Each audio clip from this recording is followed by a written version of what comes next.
Chapter 100, Leg and Arm. The Pequod of Nantucket meets the Samuel Enderby of London. "Ship ahoy! Hast seen the white whale?" So cried Ahab, once more hailing a ship showing English colors bearing down under the stern. Trumpet to mouth, the old man was standing in his hoisted quarter-boat, his ivory leg plainly revealed to the stranger captain, who was carelessly reclining in his own boat's bow. He was a darkly tanned, burly, good-natured, fine-looking man of 60 or thereabouts, dressed in a spacious roundabout that hung round him in festoons of blue pilot-cloth, and one empty arm of this jacket streamed behind him like the broidered arm of a hussar's surcoat. "Hast seen the white whale? See you this?" And withdrawing it from the folds that had hidden it, he held up a white arm of sperm whale bone, terminating in a wooden head like a mallet. "Man my boat," cried Ahab impetuously, and tossing about the oars near him. "Stand by to lower." In less than a minute, without quitting his little craft, he and his crew were dropped to the water, and were soon alongside of the stranger. But here a curious difficulty presented itself. In the excitement of the moment, Ahab had forgotten that since the loss of his leg he had never once stepped on board any vessel at sea but his own, and then it was always by an ingenious and very handy mechanical contrivance peculiar to the Pequod, and a thing not to be rigged and shipped in any other vessel at a moment's warning. Now it is no very easy matter for anybody, except those who are almost hourly used to it, like whalemen, to clamber up a ship's side from a boat on the open sea. For the great swells now lift the boat high up toward the bulwarks, and then instantaneously drop it halfway down to the kelson. So, deprived of one leg, and the strange ship of course being altogether unsupplied with the kindly invention, Ahab now found himself abjectly reduced to a clumsy landsman again, hopelessly eyeing the uncertain changeful height he could hardly hope to attain. It has before been hinted, perhaps, that every little untoward circumstance that befell him, and which indirectly sprang from his luckless mishap, almost invariably irritated or exasperated Ahab, and in the present instance all this was heightened by the sight of the two officers of the strange ship leaning over the side by the perpendicular ladder of nailed cleats there, and swinging toward him a pair of tastefully ornamented man-ropes. For at first they did not seem to bethink them that a one-legged man must be too much of a cripple to use their sea banisters. But this awkwardness only lasted a minute, because the strange captain, observing at a glance how affairs stood, cried out, I see, avast heave in there. Jump, boys, and swing over the cutting tackle." As good luck would have it, they had had a whale alongside a day or two previous, and the great tackles were still aloft, and the massive curved blubber hook, now clean and dry, was still attached to the end. This was quickly lowered to Ahab, who at once comprehending it all, slid his solitary thigh into the curve of the hook. It was like sitting in the fluke of an anchor or the crotch of an apple tree, and then giving the word held himself fast, and at the same time also helped to hoist his own weight by pulling hand over hand upon one of the running parts of the tackle. Soon he was carefully swung inside the high bulwarks and landed gently upon the capstan head. With his ivory arm frankly thrust forth in welcome, the other captain advanced, and Ahab, putting out his ivory leg and crossing the ivory arm like two swordfish blades, cried out in his walrus way, Aye, aye, hearty, let us shake bones together, an arm and a leg. An arm that can never shrink, d'ye see, and a leg that can never run. Where didst thou see the white whale? How long ago?" "The white whale," said the Englishman, pointing his ivory arm toward the east and taking a rueful sight along it as if it had been a telescope. "There I saw him, on the line, last season." "And he took that arm off, did he?" asked Ahab, now sliding down from the capstan and resting on the Englishman's shoulder as he did so. "Aye, he was the cause of it, at least. And that leg, too?" "Spin me the yarn," said Ahab. "How was it?" "It was the first time in my life that I ever cruised on the line," began the Englishman. "I was ignorant of the white whale at that time. Well, one day we lowered for a pod of 4 or 5 whales, and my boat fastened to one of them. A regular circus horse he was, too, that went milling and milling round so that my boat's crew could only trim dish by sitting all our sterns on the outer gunwale. Presently up breaches from the bottom of the sea a bouncing great whale, with a milky white head and hump, all crow's feet and wrinkles."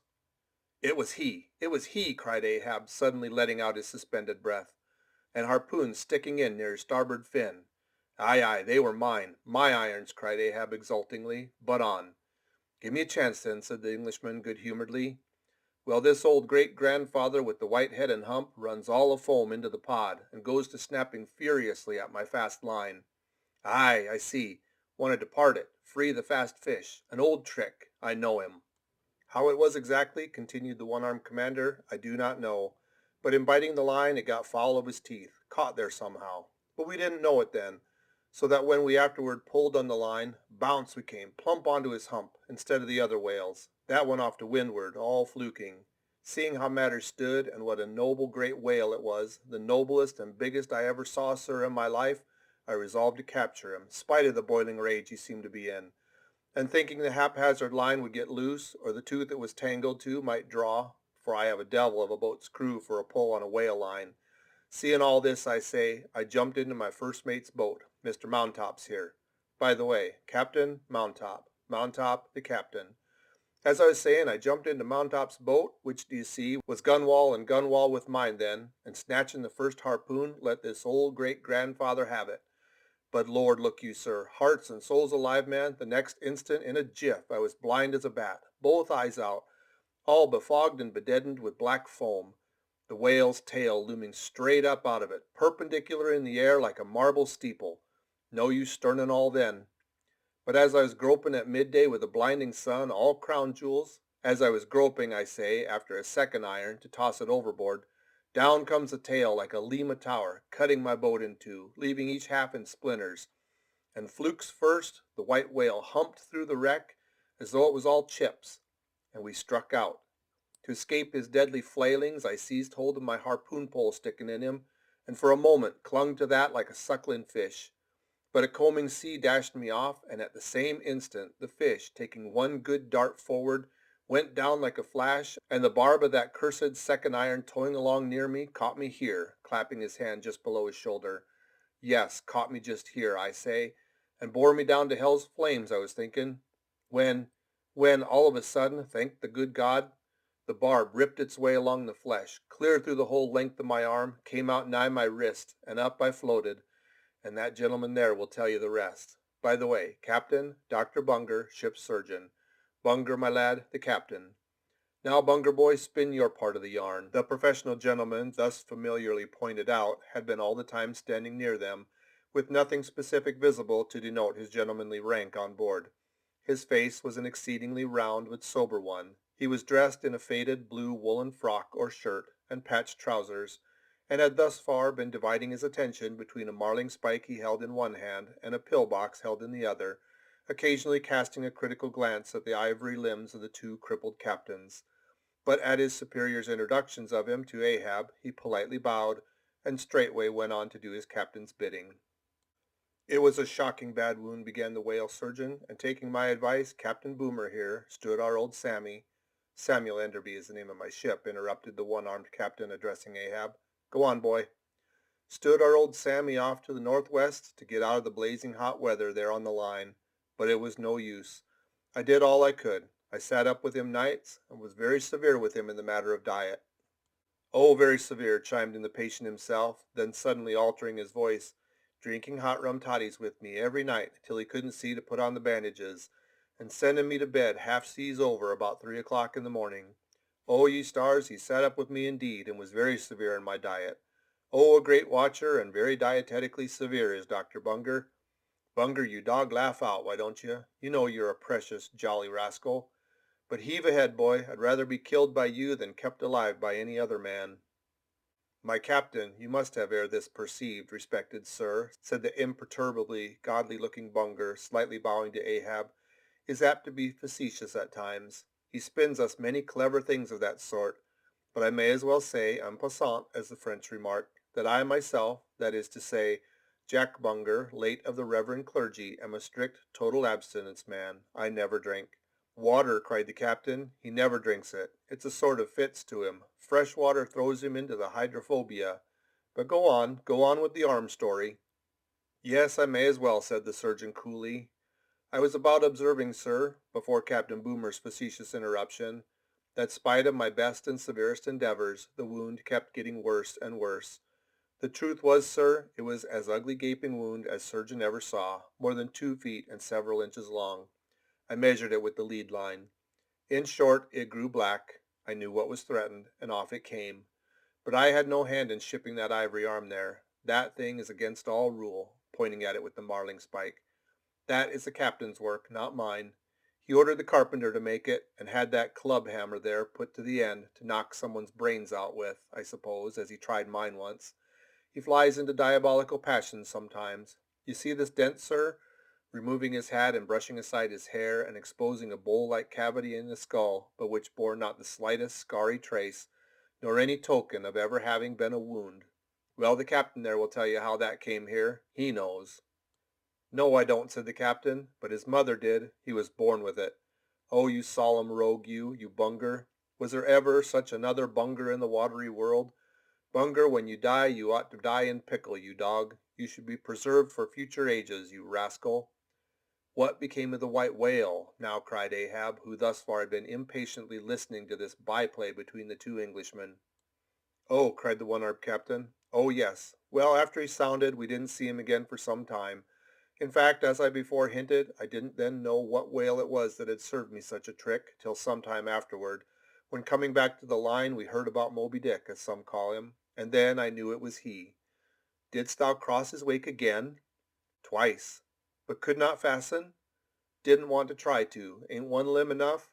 What should I do without this other arm? And I'm thinking Moby Dick doesn't bite so much as he swallows. Well then, interrupted Bunger, give him your left arm for bait to get the right. Do you know, gentlemen, very gravely and mathematically bowing to each captain in succession, do you know, gentlemen, that the digestive organs of the whale are so inscrutably constructed by divine providence that it is quite impossible for him to completely digest even a man's arm? And he knows it too. So that what you take for the white whale's malice is only his awkwardness. For he never means to swallow a single limb, he only thinks to terrify by feints. And sometimes he's like that old juggling fellow, formerly a patient of mine in Ceylon, that making believe swallow jackknives, once upon a time let one drop into him in good earnest, and there it stayed for a 12-month or more, when I gave him an emetic and he heaved it up in small tacks, d'ye see?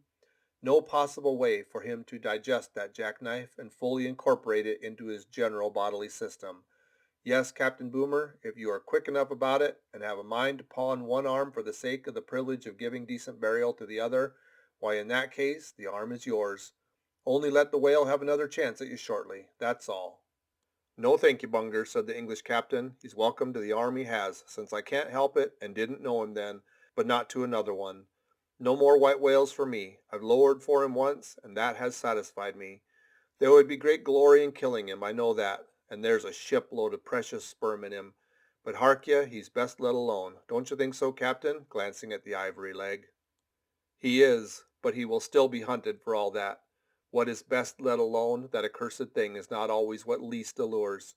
He's all a magnet. How long since thou saw him last? Which way heading?